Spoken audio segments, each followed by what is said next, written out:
You guys ready for some whiskey quests? Yeah! I'm Antonio. ready. All right. I'm ready. Let's get on with it then.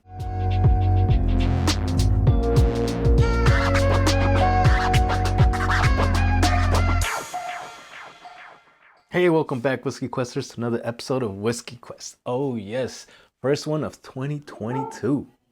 Wow. Before we get started, I just want to give a quick shout out to a bunch of people. Everybody that you saw in the intro are all whiskey tubers, people that have followed me for a while, people that I followed for a while. So all awesome channels, all bring something new to the table. So please check them out. I will put a link to all of their channels in the description below. Check them out, give them a sub. Oh yes, I'm starting to put timestamps in the description. So if you guys just want to jump to any portion of the video, you can go ahead and do that. I also want to give a quick thanks to my brother Danny for hooking me up with this bottle. Yes, Danny, you guys heard plenty of Danny. He's always hooking me up with some awesome bottles. This one right here though was given to him as a Christmas gift from one of his clients in 2019. So that's how long I've had this bottle unopened, and I opened it on New Year's Eve with some close friends and family. So I don't know. I can't get something like this. I can't just open it to review. I want to open it with when I'm with people. You know, it just makes it all that more special. Funny story. He hates peated scotches. He gets this from his client. He sends me a picture and he's like, "Ooh, look what I got." And I was like, "Man," I'm like, "They must really love your work." I'm like, "Cause that's an expensive bottle." I'm like, from Islay. And he's like, "Wait, Islay?" It's like, "Is that peaty, burnt, Band-Aid tasting crap?" And I'm like, "Pretty much." I'm like, "That I haven't tasted it, but that's what it those flavor profiles are." And he's like, "Oh hell no." He's like, "I'm giving this to you." I'm like, "All right, bring it." I took it. I'm not gonna deny a nice peated scotch. My brother Steve though, he does love his peated scotches, so I can't wait for him to come over and then we can share a little bit more of this, see what he thinks about it. Let's move on with today's whiskey review of Lagavulin 16-year-old.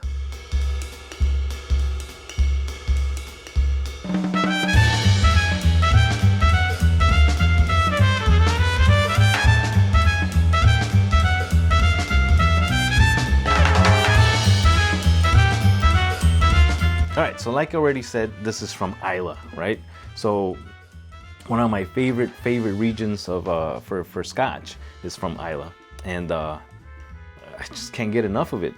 So this one right here is going to be a single malt from Lagavulin, so that means that it's 100% malted barley, in this case peated malted barley, from one single distillery.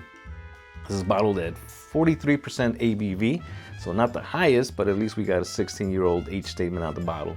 So that's pretty good right there. They do add coloring to this, but you know, they make up for a lack of like the ABV, I think, and the coloring, because it's one of the slowest distilling distilleries, because they use pot stills for this. So I think they have 2 pot stills, so I'm assuming it's going to be like a double distillation. I'm not sure about that. Another thing I'm not sure about is on their website, it's not very detailed, doesn't give you much information. It just says that this is aged in oak barrels. As far as I know, all whiskey has to be aged in oak barrels.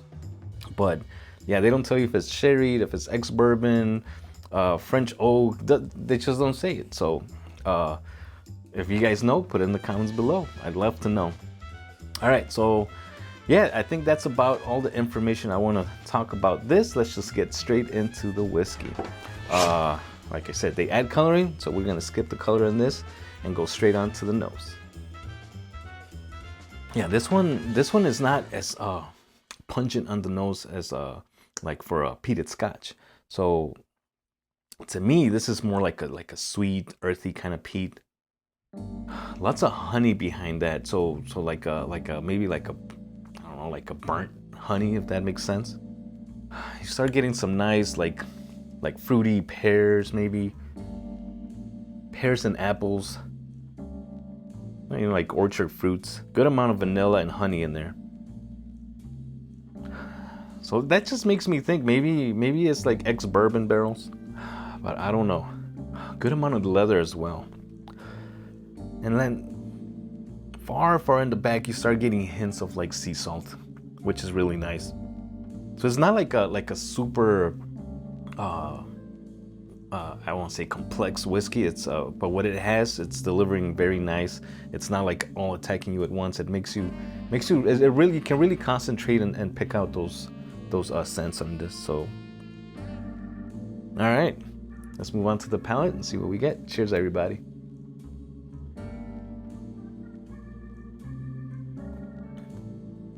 Oh, nice. Legs on this though, they do run down pretty fast. So you're not gonna get that oiliness that I'm used to getting from like an Ardbeg. But what I do love about this is the spiciness that goes on beginning to end. It's not like a cinnamon spice. I think this is a good peppery spice. With all that spiciness that just travels throughout your palate, you start getting that nice sweet peat that I get on the nose. The sea salt coming through a lot more on the palate, especially towards the end. Some dark chocolate, a little bit of like I don't know, burnt popcorn. Yeah, you get that caramel, some of that vanilla, but the finish on this for an Islay Scotch, to me, it's pretty short. If you compare this to some of the other Scotches, usually that peatiness just lingers on forever, and you'll go to sleep, you'll wake up, you still taste it. No, I'm kidding, doesn't last that long. But yeah, it just starts fading away a little too quick for my taste. But I don't know, maybe it could be because it's unchill filtered. For sure it is at 43%. A lot of people argue that chill filtration doesn't really matter, but in my experience and others, it might be like a part of suggestion, but I do feel like you get a nice mouth coating. That's what lingers on in the taste.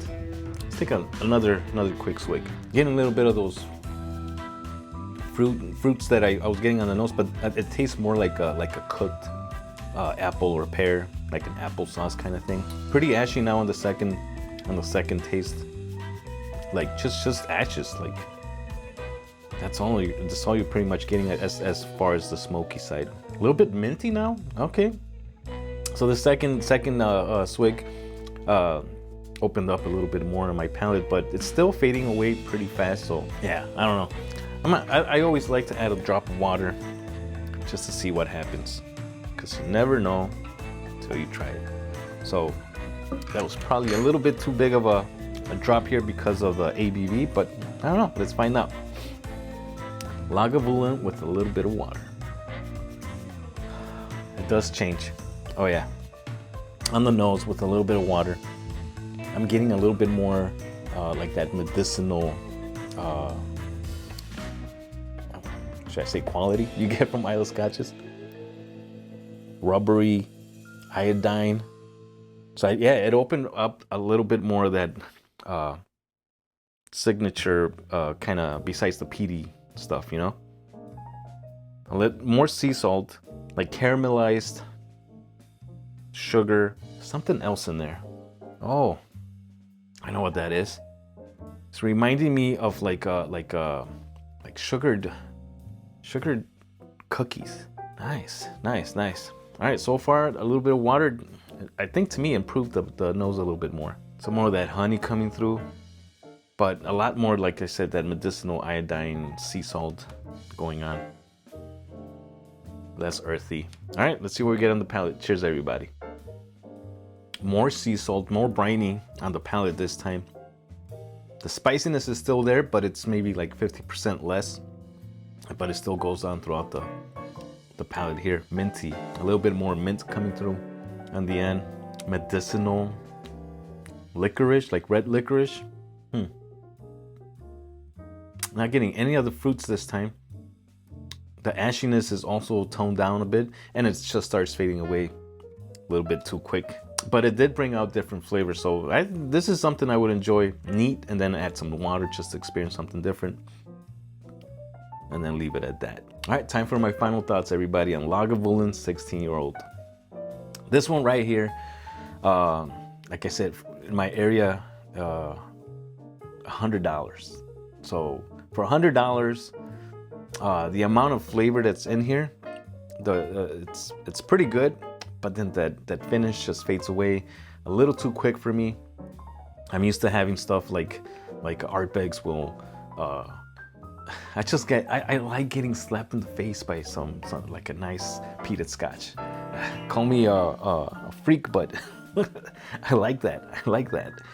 So a little too much for me. So I'm gonna say this is worth a try, maybe at a bar. And if you do like it and it blows your mind, then go ahead and spend $100 on a bottle. But at least you'll know that it's that's good for you. For me, I'm glad I got this as a gift, because if I would have spent $100, I would have been a little bit disappointed because of the price and the finish that comes through. I don't know.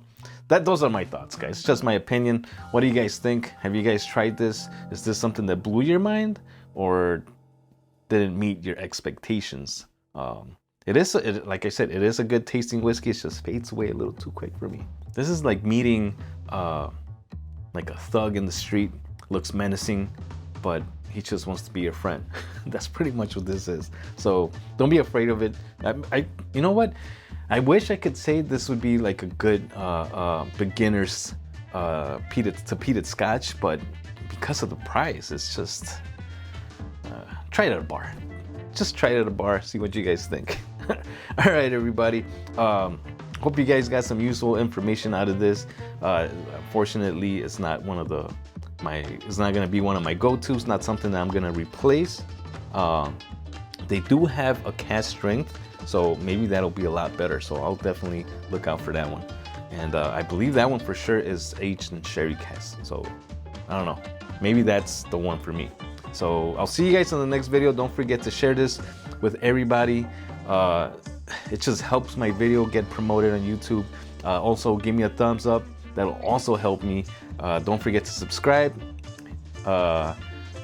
Hit the, oh my God, I'm so rusty. Don't forget to subscribe and hit the bell notification for more videos. All right, everybody. I'll see you guys in the next video. Cheers. Peace.